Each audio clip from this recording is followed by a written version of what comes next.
Hello বন্ধুরা, তোমরা সবাই কেমন আছো? আশা করি তোমরা সবাই ভালো আছো। আজকে আমি সম্পূর্ণ নিরামিষ পদ্ধতিতে কাঁচকলার কোপ্তা কারি বানিয়ে তোমাদের দেখাবো। তোমরা ভিডিওটা দেখো, তোমাদের অবশ্যই ভালো লাগবে। প্রথমে আমি 3টে কাঁচকলা নিয়েছি, নিয়ে ভালো করে ধুয়ে রেখেছি বন্ধুরা। কাঁচকলাগুলোকে দুটো করে টুকরো করে নিয়েছি, তারপরে পরিমাণ মতো নুন দিয়ে কুকারে আমি 2টো সিটি মেরে নিয়েছি।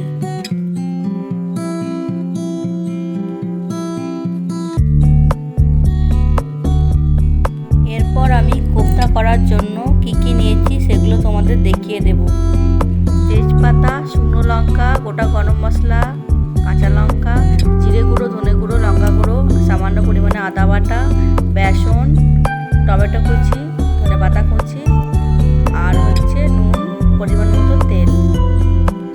এবার সিদ্ধ করা কাঁচকলাগুলো আমি খোসা ছাড়িয়ে নেব। এরপর সব একে একে মশলা দিয়ে আমি ভালো করে কোপ্তাটা মেখে নিচ্ছি। কোপ্তায় আলু দেবো বলে আমি ছোট ছোট করে আলু কেটে নিয়েছি।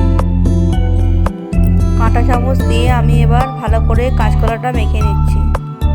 পরিমাণ মতো নুন দিয়ে দিলাম, ভাজা মশলা গুঁড়োও দিয়ে দিলাম, পরিমাণ মতো বেসন দিলাম, লঙ্কা গুঁড়োও দিয়ে দিলাম, ধনেপাতা কুচি দিয়ে দিলাম।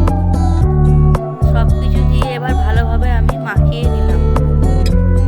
এবার সামান্য হাতে তেল দিয়ে ছোট ছোট করে কোপ্তা তৈরি করে নিলাম।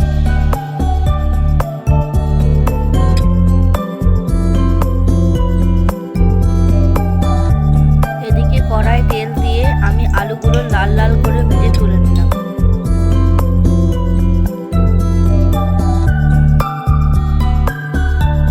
আলু ভাজা হয়ে গেল, সেগুলো তুলে নিলাম।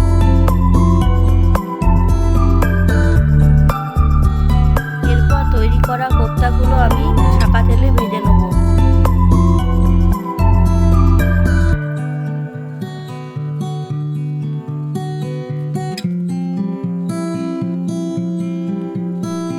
এবার দেখো বন্ধুরা, আমার কোপ্তাগুলো কি সুন্দর ভাজা হয়ে গেছে। বন্ধুরা, তোমরা সম্পূর্ণ ভিডিওটা দেখবে, তোমাদের অবশ্যই ভালো লাগবে। আর যদি আমাদের ভিডিওটা তোমাদের ভালো লেগে থাকে, প্লিজ আমাদের চ্যানেলটা সাবস্ক্রাইব করবে আর আমাদের ভিডিওগুলো লাইক করতে ভুলবে না। কোপ্তাগুলো আমার ভাজা হয়ে গেছে, এবার আমি তুলে নেব। দেখো বন্ধুরা, কত সুন্দর হয়েছে আমার কোপ্তাগুলো। এবার আমি ওই তেলের মধ্যেই গোটা গরম মশলা, জিরে, তেজপাতা, শুকনো লঙ্কা ফোড়ন দিয়ে নেব। ফোড়নটা ভাজা হয়ে গেলে কুচানো টমেটো দিয়ে ভালো করে নাড়াতে থাকবো।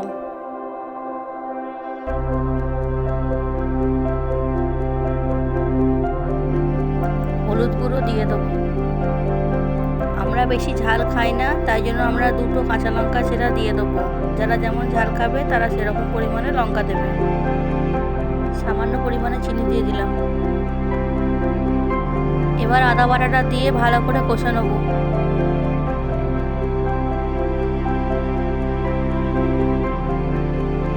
এবার জিরে গুঁড়ো, ধনে গুঁড়ো মশলা দিয়ে দিলাম।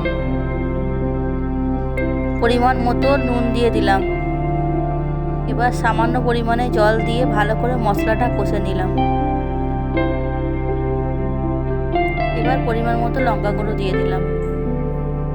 তারপর ভাজা আলুগুলো ওর মধ্যে দিয়ে দিলাম, দিয়ে ভালো করে কষে নিলাম।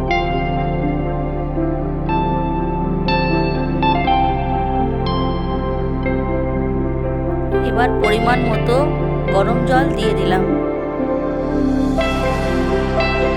এরপর ওপর থেকে কুচানো ধনেপাতা দিয়ে দিলাম।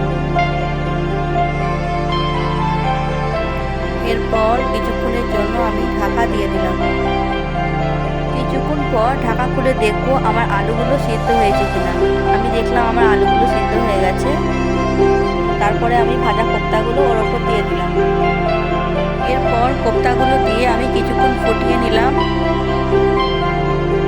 এবার লাস্টে একটু ঘি দিয়ে নামিয়ে দিলাম। তাহলে তোমরা দেখলে বন্ধুরা, কত সহজেই আমি কাঁচকলার কোপ্তা কারি নিরামিষ পদ্ধতিতে তৈরি করে তোমাদের দেখালাম। যদি আমাদের ভিডিওটা ভালো লাগে, প্লিজ আমাদের চ্যানেলটা সাবস্ক্রাইব করতে ভুলবে না। ধন্যবাদ।